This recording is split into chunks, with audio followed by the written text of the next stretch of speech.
പോയിക്കോട്ടെ. ഇവിടെ ഇവിടെ അവനുണ്ട്, എന്റെ അർജുൻ. പിന്നെ ഞാൻ എങ്ങനെ ഒറ്റയ്ക്കാവും? അവനെ കൊണ്ടല്ലാതെ ഞാൻ ഇനി നാട്ടിലേക്കില്ല. അത് ഞാൻ അവന്റെ അമ്മയ്ക്ക് കൊടുത്ത വാക്കാ. അച്ഛൻ വലിയ കളിപ്പാട്ടവുമായി വരുന്നത് കാത്തിരിക്കുന്നവന്റെ മകൻ എന്താണ് സംഭവിച്ചതെന്നറിയാതെ ഒന്ന് പൊട്ടിക്കരയാൻ പോലും കഴിയാതെ അവന്റെ ഭാര്യ. ഇവരോടൊക്കെ ഞാൻ എന്താ സമാധാനമാണ് പറയാ?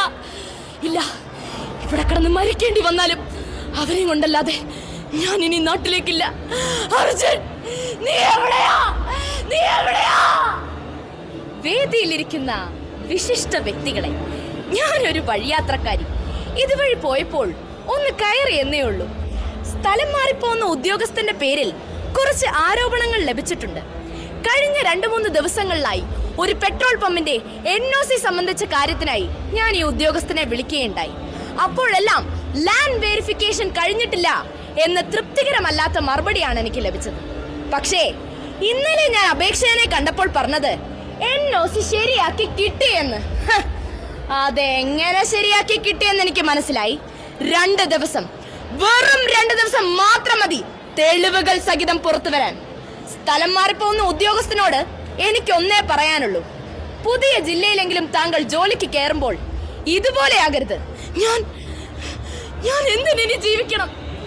1 രൂപ പോലും ആരിൽ നിന്നും കൈക്കൂലി വാങ്ങിയിട്ടില്ല. എന്നിട്ടും എന്തിനെന്നെ സഹപ്രവർത്തകരുടെ മുന്നിൽ വെച്ച് അവരെ അപമാനിച്ചു? സോഷ്യൽ മീഡിയയിലൂടെ ഇതവർ പുറം ലോകത്തെ അറിയിച്ചാൽ ആദർശവാനായ ഞാൻ ഒരു കൈക്കൂലിക്കാരനാണെന്ന് എന്റെ കുടുംബം, എന്റെ നാട്ടുകാർ എല്ലാവരും വിധി എഴുതും. ഇല്ല, എനിക്കത് ചിന്തിക്കാൻ പോലും കഴിയുന്നില്ല. ഞാൻ ഇനി നാട്ടിലേക്ക് മടങ്ങുന്നില്ല. എന്റെ ജീവിതം ഈ ഔദ്യോഗിക വസതിയിൽ തീരട്ടെ. പ്രിയപ്പെട്ടവളെ, മക്കളെ, മാപ്പ്, മാപ്പ്, മാപ്പ്. നന്ദി, നമസ്കാരം. രീതിയിൽ സമകാലിക വിഷയങ്ങളും ഇതിവൃത്തമാകാറുണ്ട്. മോണോ ആക്ടിൽ അത്തരത്തിലൊരു വിഷയം അവതരിപ്പിച്ച ആലപ്പുഴ സ്വദേശി മിടുക്കിയായ ഒരു പെൺകുട്ടി മണി എന്നാണ് പേര്. മോളെ ഏത് സ്കൂളിലാണ്? GGHSS ഹരിപ്പാട്. എത്രയല്ല പഠിക്കുന്നത്? 9th.